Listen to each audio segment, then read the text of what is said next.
জয় যিশু। প্রভুর ধন্যবাদ দিয়ে আজকের বাক্য শুরু করি। মতিলিখিত সুসমাচার তার 6 অধ্যায়।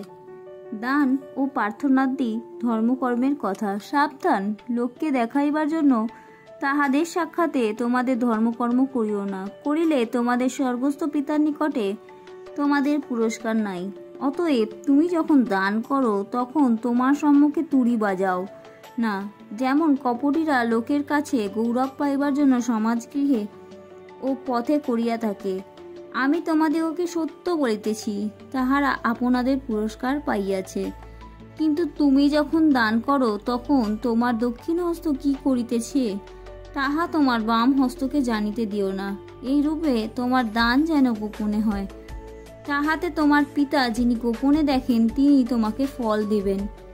আর তোমরা যখন প্রার্থনা করো তখন কপটদের ন্যায় হইও না, কারণ তাহারা সমাজগৃহে ও পথের কোণে দাঁড়াইয়া লোক দেখানো প্রার্থনা করিতে ভালোবাসে। আমি তোমাদিগকে সত্য বলিতেছি, তাহারা আপনাদের পুরস্কার পাইয়াছে।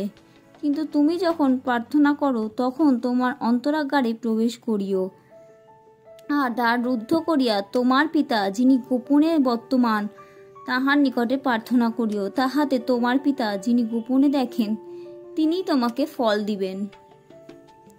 আর প্রার্থনাকালে তোমরা অনর্থক পুনরুক্তি করিও না, যেমন জাতিগণ করিয়া থাকে, কেননা তাহারা মনে করে বাক্য বাহুল্যে তাহাদের প্রার্থনার উত্তর পাইবে। অতএব তোমরা তাহাদের মতো হইও না, কেননা তোমাদের কি কি প্রয়োজন তাহা যাঞ্চা করিবার পূর্বেই তোমার পিতা জানেন। অতএব তোমরা এই মতো প্রার্থনা করিও, হে আমাদের স্বর্গস্থ পিতা, তোমার নাম পবিত্র বলিয়া মান্য হোক, তোমার রাজ্য আসুক, তোমার ইচ্ছা সিদ্ধ হোক, যেমন স্বর্গে তেমনি পৃথিবীতে হোক। আমাদের প্রয়োজনীয় খাদ্য আজ আমাদিগকে দিও, আর আমাদের অপরাধ সকল ক্ষমা করো, যেমন আমরা আপন আপন অপরাধী দিগকে ক্ষমা করিয়াছি। আর আমাদিগকে পরীক্ষাতে আনিও না, কিন্তু মন্দ হইতে রক্ষা করো, কারণ তোমরা যদি লোকের অপরাধ ক্ষমা করো তবে তোমাদের স্বর্গীয় পিতা তোমাদেরকে ক্ষমা করিবেন। কিন্তু তোমরা যদি লোকদিগকে ক্ষমা না করো তবে তোমাদের পিতা তোমাদেরকেও তোমাদের অপরাধ ক্ষমা করিবেন না। আর তোমরা যখন উপবাস করো তখন কপটীদের ন্যায় বিষণ্ণ বদন হইও না, কেননা তাহারা লোককে উপবাস দেখাইবার নিমিত্ত আপনাদের মুখ মলিন করে। আমি তোমাদেরকে সত্য বলিতেছি, তাহারা আপনাদের পুরস্কার পাইয়াছে। কিন্তু তুমি যখন উপবাস করো তখন মাথায় তৈল মাখিও এবং মুখও ধুও, যেন লোকে তোমার উপবাস না দেখিতে পায়, কিন্তু তোমার পিতা যিনি গোপনে বর্তমান তিনি দেখিতে পান। তাহাতে তোমার পিতা যিনি তো গোপনে দেখেন তিনি তোমাকে ফল দেবেন। স্বর্গে ধন সঞ্চয় করিবার কথা। তোমরা পৃথিবীতে আপনাদের জন্য ধন সঞ্চয় করিও না, এখানে তো কীটে ও মূর্ছায় ক্ষয় করে, এবং এখানে চোরে শীত কাটিয়া চুরি করে।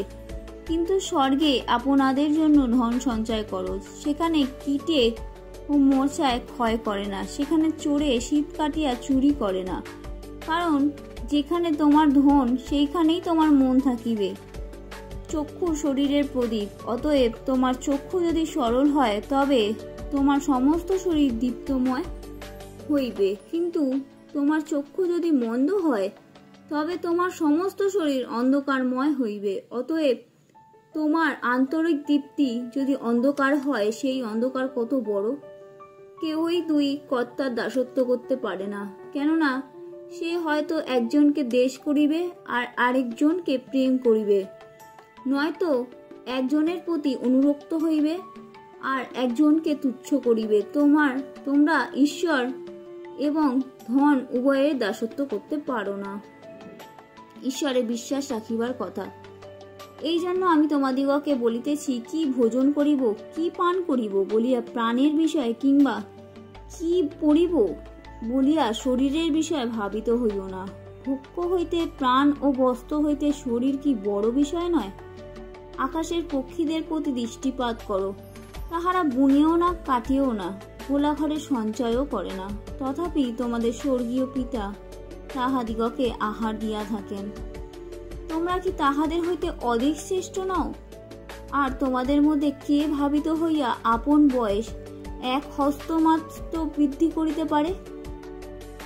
আর বস্ত্রের নিমিত্ত কেন ভাবিত হও? ক্ষেতের কানুর পুষ্পের বিষয়ে বিবেচনা করো, সেগুলি কেমন বাড়ে, সে সকল শ্রম করে না, সুতাও কাটে না।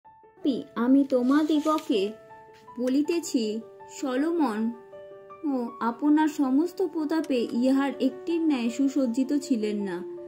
ভালো খেতে যে তৃণ আজ আছে ও কাল চুলায় ফেলিয়া দেওয়া যাইবে, তাহা যদি ঈশ্বর এরূপ বিভূষিত করেন, তবে হে অল্প বিশ্বাসীরা, তোমাদিগকে কি আরো অধিক নিশ্চয় বিভূষিত করিবেন না?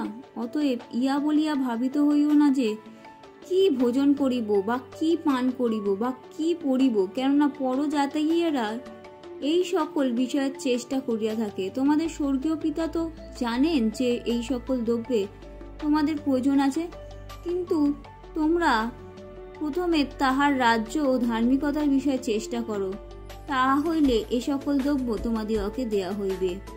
অতএব কল্যকার নিমিত্ত ভাবিত হইও না, কেননা কল্য আপনার বিষয় আপনিই ভাবিত হইবে। দিনের কষ্ট দিনের জন্যই যথেষ্ট। আমেন।